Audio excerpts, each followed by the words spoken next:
pop wasn't doing it for me. I wanted something deeper, something that had more substance to it. So I started writing my feelings down, but my friends would always be like, "What are you doing, eh?" And I'd have to hide it from them because I was embarrassed. And so, you know, I kept writing, and it wasn't until I first went to a poetry slam, I was like, wow, that's what I've been doing. I just didn't know. And so I started slamming. So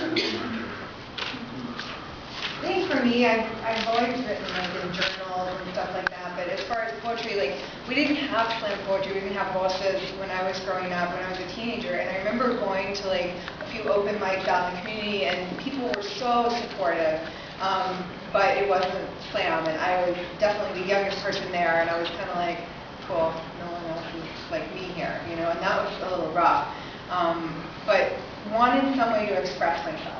I also had one wonderful teacher who was really encouraging of creativity. And sometimes it just takes that one teacher, for you teachers out there. Like I think it can be really a powerful thing to have someone who believes in you and who says, wow, this is good, you know, and keep going. And whoever was saying, you know, push you, or push, you know, keep like encouraging you. You know, not necessarily like Beethoven's father, I don't know, but like really encouraging, you know, encouraging me to write. So I think, you know, that's kind of right. And I've just kind of gone from there. And I didn't see slam for really until, I think really until the Nationals came to here in 2005. And then I was like, wow. I started writing, I guess, probably like in high school, maybe about 8th or 9th grade. And just kind of, like I said, as a way to express myself, make sense of stuff going on in my life, not really being a very expressive person at that time, at that age, you know, just trying to say something. I didn't know if it was poetry yet or what, you know, but it was helping me. And then in, I guess, like about maybe 10th grade, 11th grade, we had a punk band, and we just kind of messing around, writing lyrics and stuff like that, and sometimes taking other songs, you know, or even corridos, but writing them with just like funny stuff, you know.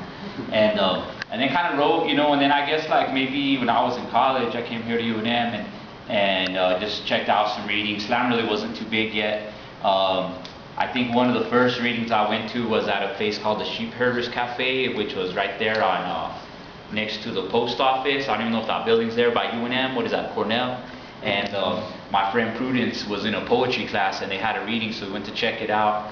And then this hippie kid that I knew from back in the day from Taos, named Orion, would host an open mic at a place called EJ's, which is it's called something else now. It's on Silver, like Silver and Yale, and there's the restaurant. It's Annapurna, I think it might be called now.